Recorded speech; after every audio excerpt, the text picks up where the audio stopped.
So Cardano has always been a blockchain that's been ahead of its time. And what I mean by that is there has been so much development and foresight and preparation for the big times of adoption, which should be this market cycle, that it's one of the best prepared blockchains in all the space. But what you need to understand is that the development does not stop. The preparation for advanced loads on the network, mass adoption, they need to continue pushing forward. And in fact, Input Output has actually laid out this aggressive roadmap leading to 2030 and some of nine major focus areas that they're working on research and development for future of Cardano adoption. So I want to walk you guys through this. So if you're new or haven't already, make sure you guys hit that subscribe button down below, hit that bell again. It's free to do. It'll keep you updated anytime there's new content live here on the channel. So we obviously know that this big boom is likely to hit this cycle for Cardano. We finally have smart contracts online. There's been tons of developments that have taken place within the Cardano ecosystem in preparation for this.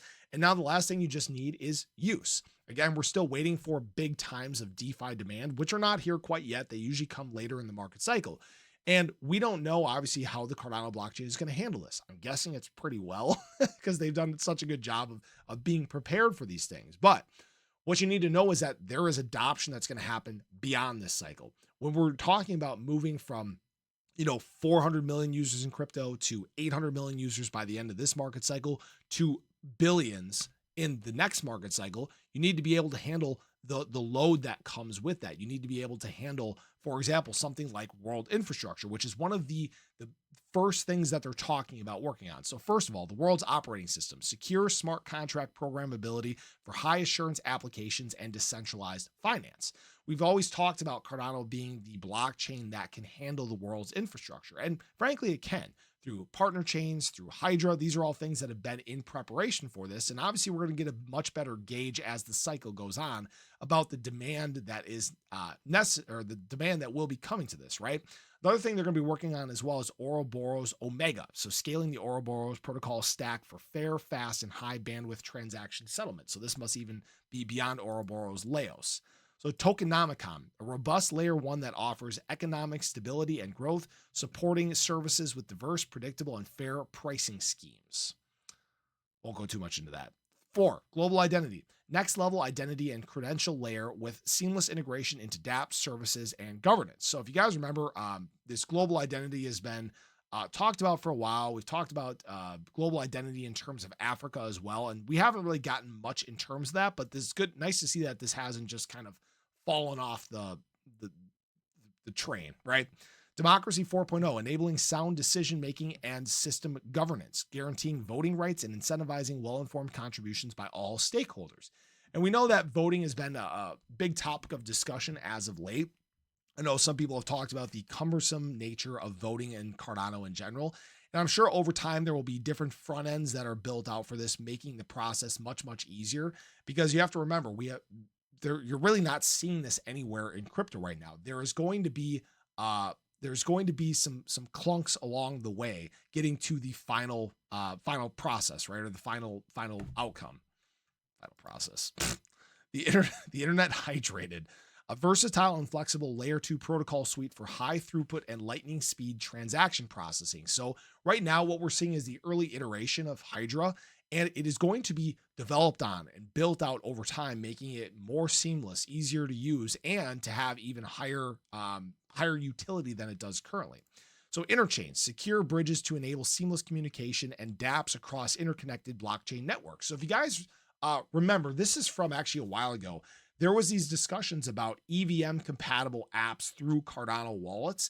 And while we haven't heard much about this lately, this has been basically how you connect all these different blockchains in the world, not just from being able to bridge assets from chain to chain, but actually being able to use smart contracts and dApps across these different blockchains. It's a very complex thing, but that is how Cardano wins in crypto, right? Core zero knowledge capabilities, a standardized technical core and adaptable tooling for all zero knowledge applications. We know that zero knowledge is something that is coming to the Cardano ecosystem through Midnight, and there are also zero knowledge dApps that are being developed currently. The post-quantum landscape, future-proofing blockchain infrastructure's resilience, defensibility, security, and performance in a quantum world. And this has actually been a huge discussion as of late, because we know that Microsoft's chip Willow has quantum computing capabilities, and there's been now security discussions about crypto in general. And while we're not there yet, we're not at a time where we have to worry about security because of quantum computing.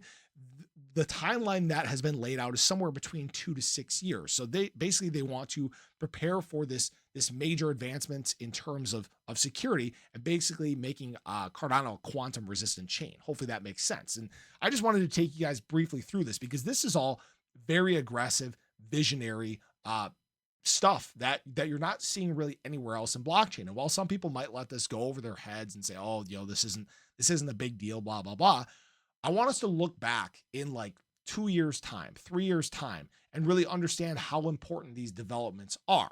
You don't realize the importance of these developments until they're actually a necessity. And again, Cardano has shown us time and time again, whether that's 100% uptime, being a tamper-proof chain, being majorly scalable, being able to keep fees down, being 100% uptime, right?